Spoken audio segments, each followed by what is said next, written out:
राम। आज मैं आपके सामने कुणबा परिवार की तरफ से पेश होना चाहता हूँ। थोड़ा सा इंट्रोडक्शन दूंगा। कुणबा एक एनजीओ है जो कि मेरा लड़का जो दिल्ली लॉ सेंटर से एलएलबी कर रहा है वो कई दिनों से चला रहा है।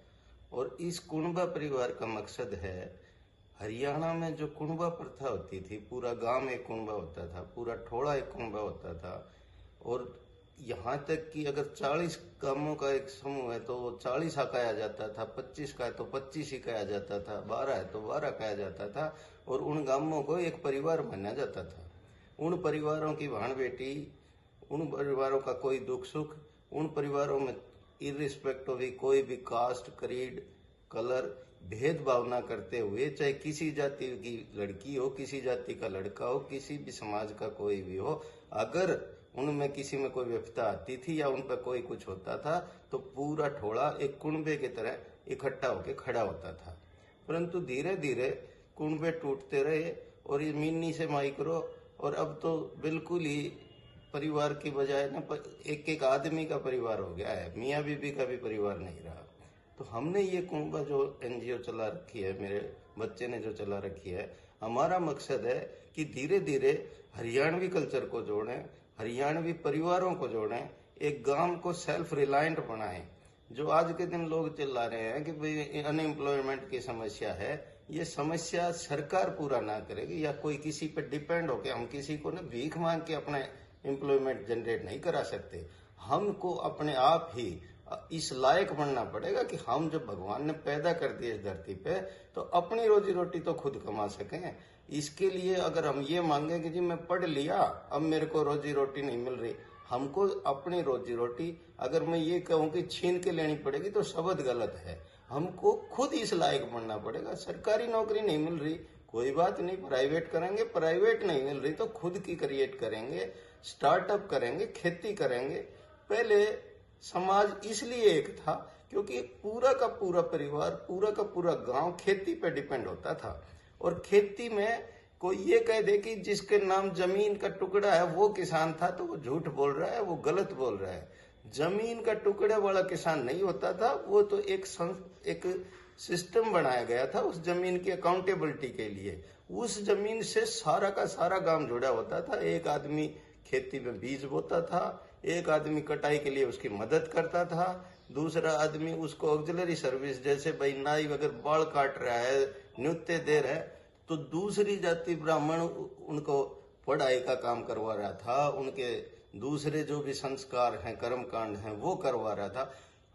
बार्टर सिस्टम होने की वजह से हर आदमी एक दूसरे पर डिपेंड था, ना कोई भेदभाव था, ना कोई ऊंच नीच थी।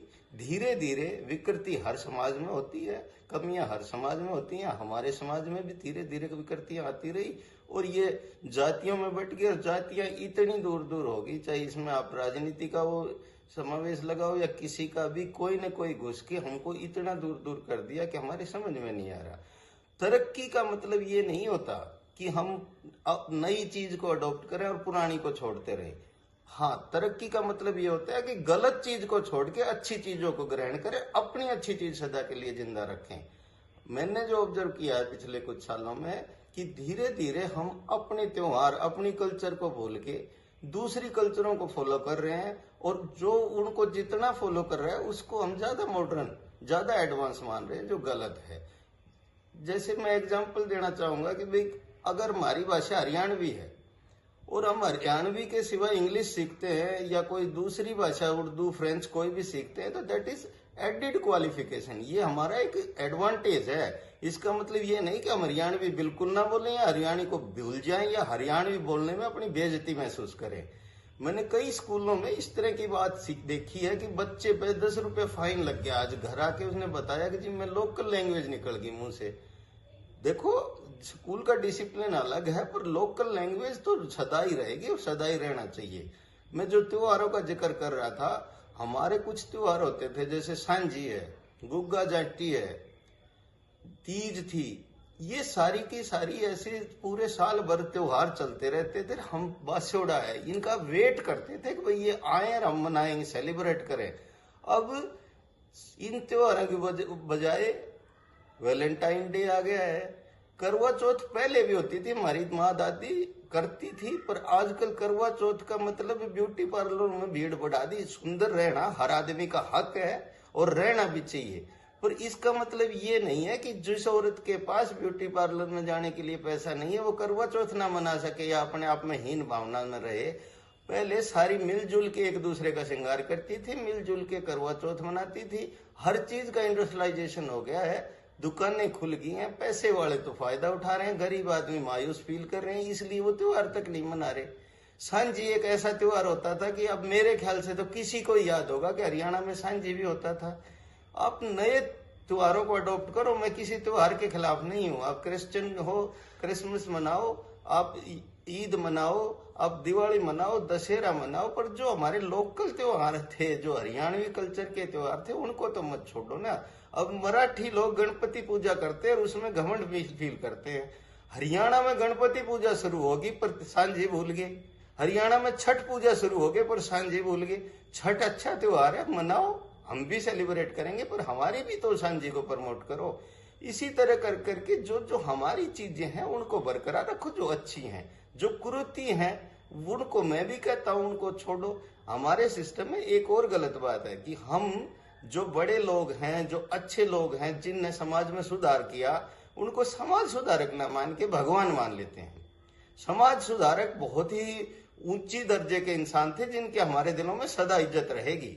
उनने उस समय के हिसाब से समाज में सुधार किया, अपनी किताबें लिखी, अपनी स्टेटमेंट दी, पर उसका मतलब ये नहीं है कि उनसे गलतियां ही नहीं हुई थी। अगर उस टाइम कोई ऐसी बात थी जो उस टाइम के प्रचलन के हिसाब से ठीक थी और अब वो गलत है, तो अगर हम उसमें बदलाव करते हैं तो हमारे जो उनके अनुयायी हैं उन समाज सुधारों के, तो उनको नाराज नहीं होना चाहिए। इस बात को उन्होंने खुशी से उसका वेलकम करना चाहिए। हाँ भाई, इसमें चेंज हो रहा है। मैं डे बाय डे कुछ रील देखता हूँ जिसमें एक नाम तो मैं याद है जो ले सकता हूँ, मेजर जनरल मोर हैं, जो कि बहुत अच्छा काम कर रहे हैं हमारे समाज के बच्चों के बारे में, उनको कैसे जीना चाहिए, उनको फिजिकली कैसे रहना चाहिए। शुरू में वो कुछ एसएसबी की भी ट्रेनिंगें देते थे। मैं उन जैसे और भी जो भी नए जो अधिकारी रिटायर हुए हैं या जो भी जिस कैपेसिटी में, मैं केवल अधिकारियों को प्रमोट नहीं करना चाहता, अगर आम आदमी भी कुछ कैपेसिटी रखता है, अच्छा रागनी गा सकता है, अच्छा कुछ भी कर सकता है, तो हमारे कुनबे से जुड़े और हमारी संस्था को प्रमोट करें। ये कोई ऐसी संस्था नहीं है कि जिसमें हम अपने आप को पूरा डोमिनेट माने या लीडर मानते हो। आप सबके सहयोग से मैं 1 से 2, 2 से 4, 4 से 10 गांव से कई कस्बों से जिला और हरियाणा को एक कुनबा बनाना चाहता हूँ। जय हिंद, जय हरियाणा।